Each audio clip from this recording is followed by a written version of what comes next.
Hey, all of you beautiful Sunrise youth. Hope that all of you are well. I hope that you have survived lockdown so far. I know that it's going to carry on for a little bit longer. One thing about lockdown, it's almost like a massive punishment to us. It's like we've been grounded. All of us have been grounded. And I can imagine being with your parents all day, every day, can be a little bit challenging. They've probably got you 1,000 things to do. But let me tell you what we're going to speak about today. We're going to talk about a topic that I think all of you would be interested in, or all of you need to hear, and that's a topic about love, sex, and dating. Now, we're going to spend a little bit of time today talking about what true love is. We're going to explore that a little bit. Then we're going to talk about dating and what we should do during dating and what we shouldn't do.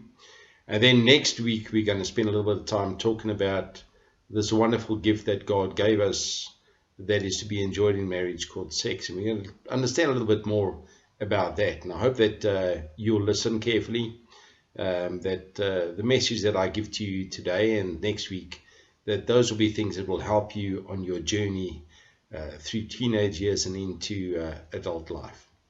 And so today we want to start out by talking a little bit about love and what love is. Now, before we get into our text of 1 Corinthians 13 to talk about love, I want to just share with you this. The world has a view of love, and the view of love is this, that love is conditional. And so you'll start dating somebody, and if they have got a worldly view of love, there will be some conditions attached to it. One of the conditions is, I'll love you as long as you carry on looking good. So long as you're looking good, so long as girls, you're not putting on weight, I'm going to love you.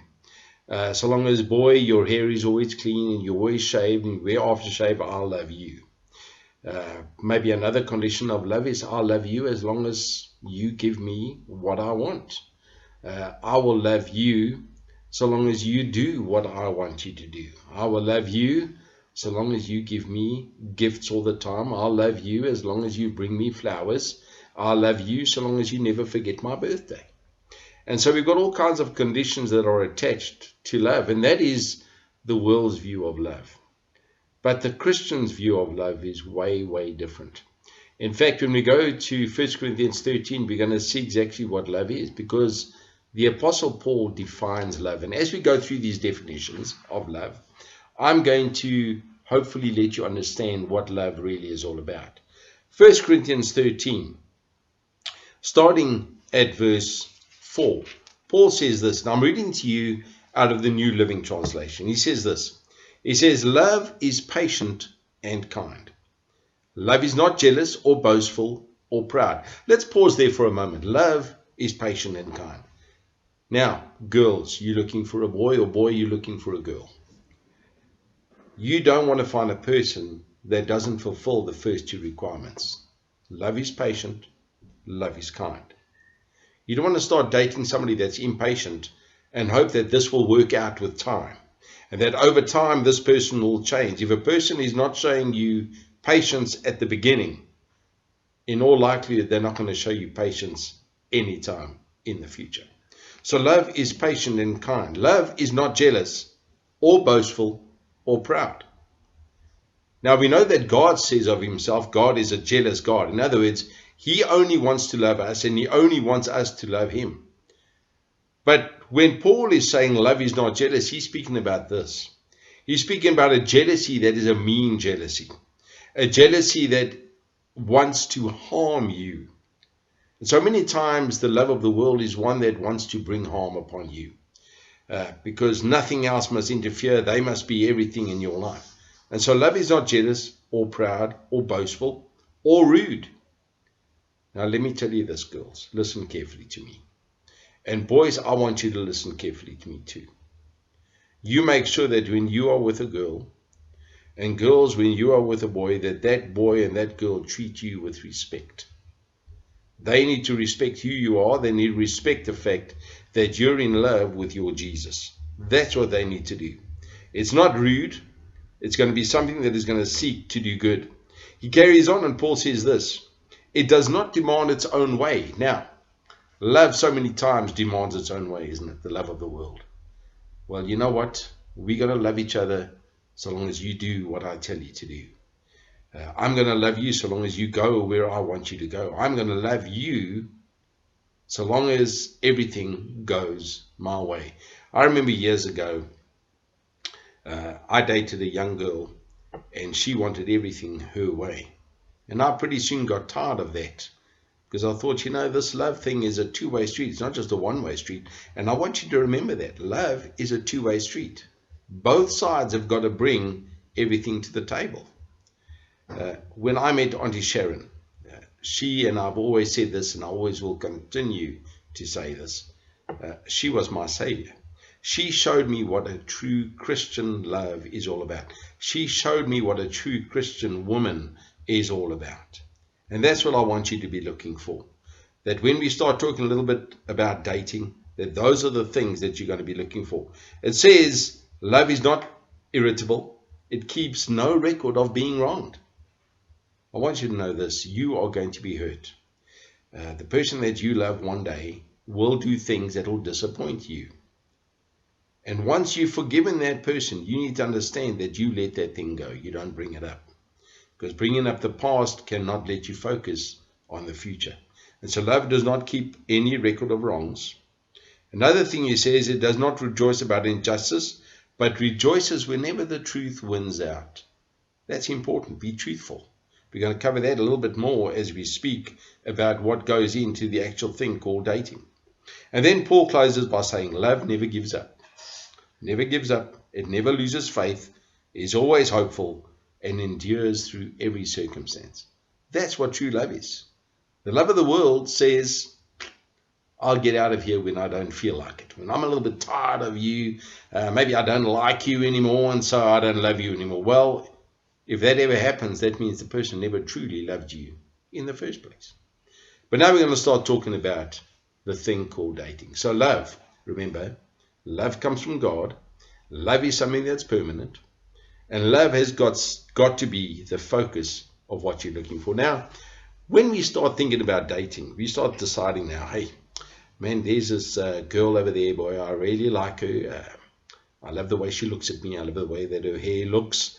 I think that she's really beautiful. And I want to maybe start dating. Or girls, there's this guy and he's just got these abs that you want to die for. He's got big, strong arms. He's got nice hair and he just looks ever so good. And you decide you want to start dating. I want you to think about some things today. And I only want to give you 6 or 7 things today. Not a lot, but I want you to think about the things that I'm going to say about dating.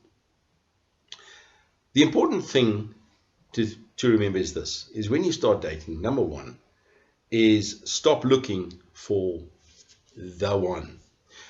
So many times we start in dating, we think now, I'm going to find that one girl right now, immediately. I'm going to find that one guy, and I'm going to find him right now, because I know that God's got that person waiting just for me. Well, don't start looking for the one. You've got to start being the one. You've got to be the one that somebody would want to be married to. You've got to be the one that somebody would want to really, really forge and build a relationship with. And that means that if you're the one, that means that you're doing all that Paul has said in 1 Corinthians 13, that you're patient, that you're kind, that you don't want your own way, you're not jealous, you're not boastful, you're not proud, you're not keeping a record of wrongs. You've got to be the one. Don't decide, I want to make sure that him or her are the one. Make sure that I'm the one. That's the first and most important thing. The second thing about dating, and this is critical, and I want you to listen to me. When we start dating, it's not just for companionship.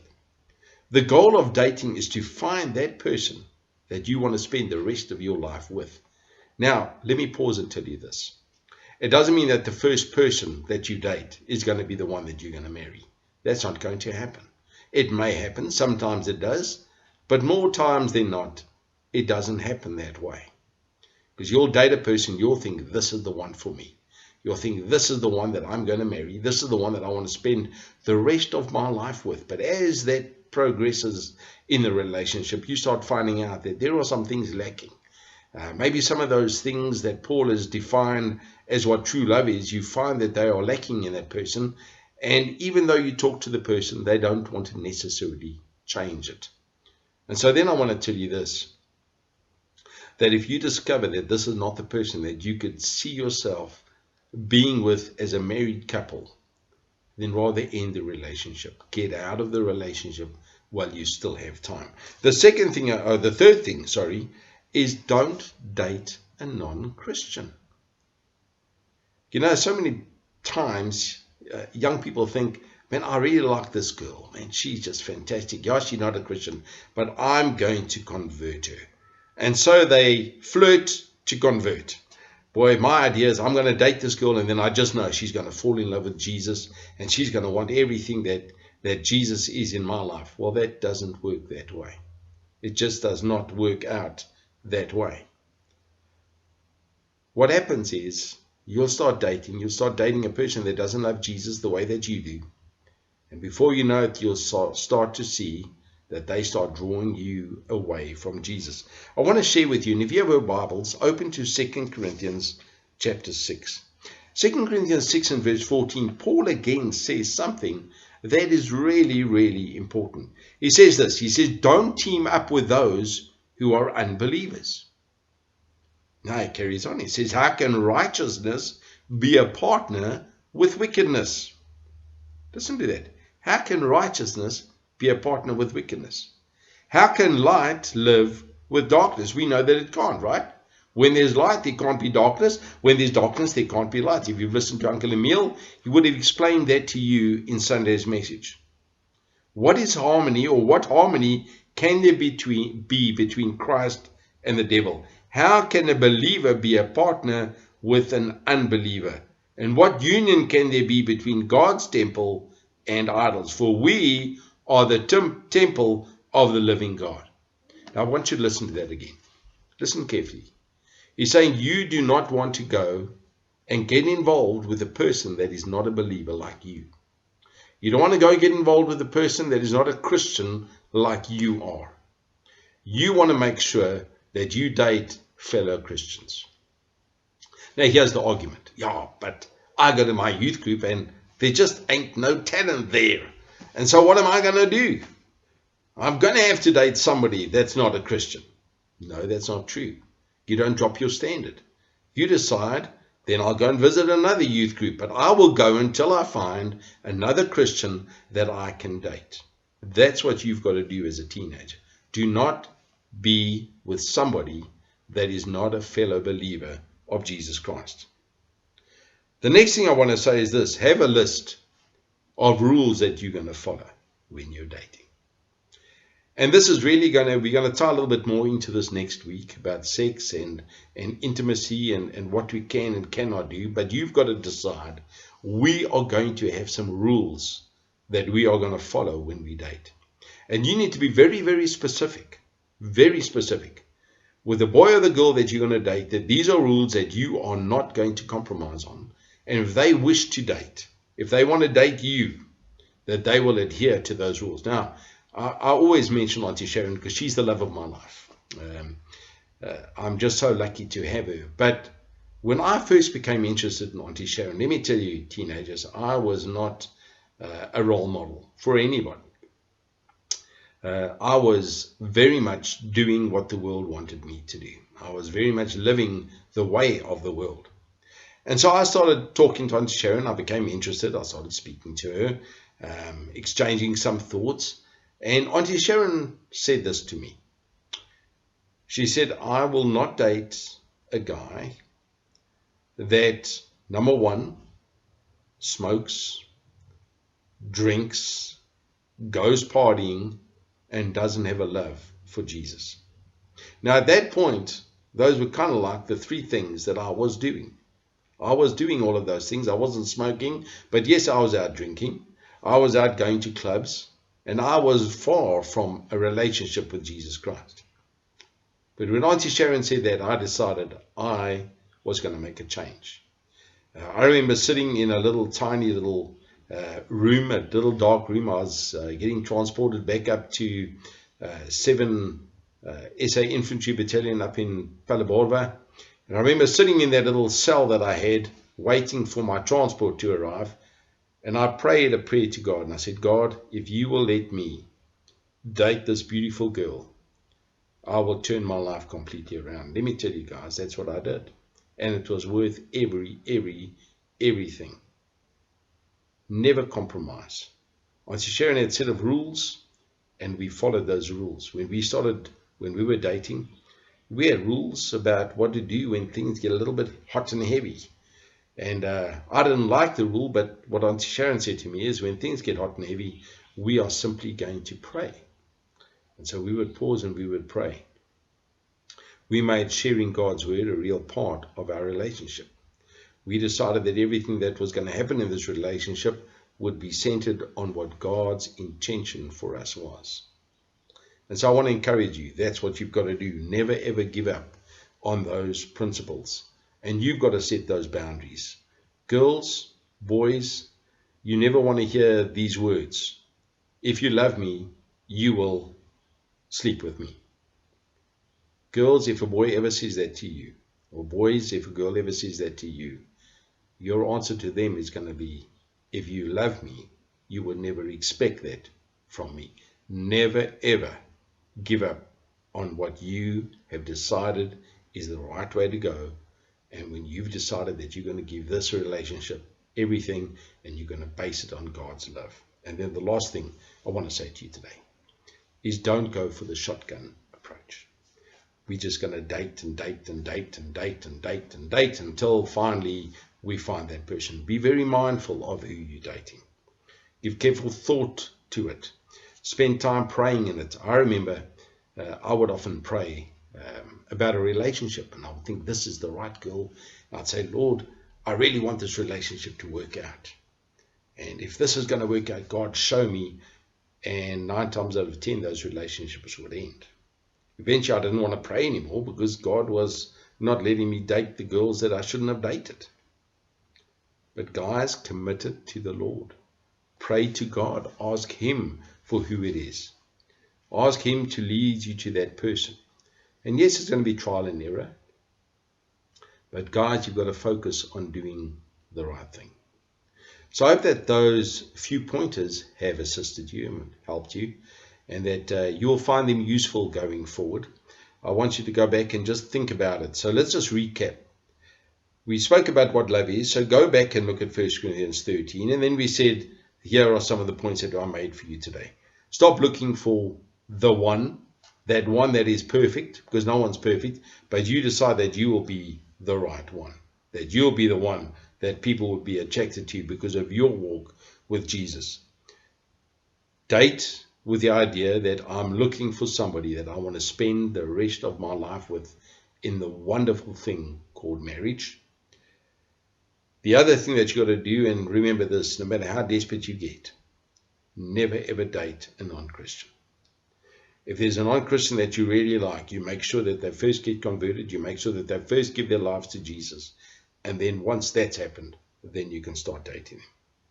And then have a list of your rules, and you stick to those rules. Do not compromise on them. And the last thing I say is, don't just date anybody for the sake of dating. Always date with the idea is, I'm looking for that right guy or that right girl. And so I hope that you have listened to that. Hope that you'll enjoy the rest of your lockdown time. And I just pray that you will keep your eyes always focused on Jesus. Love you guys. And next week we're going to talk about that beautiful gift that God gave us, the gift of sex in marriage. Love you. Goodbye.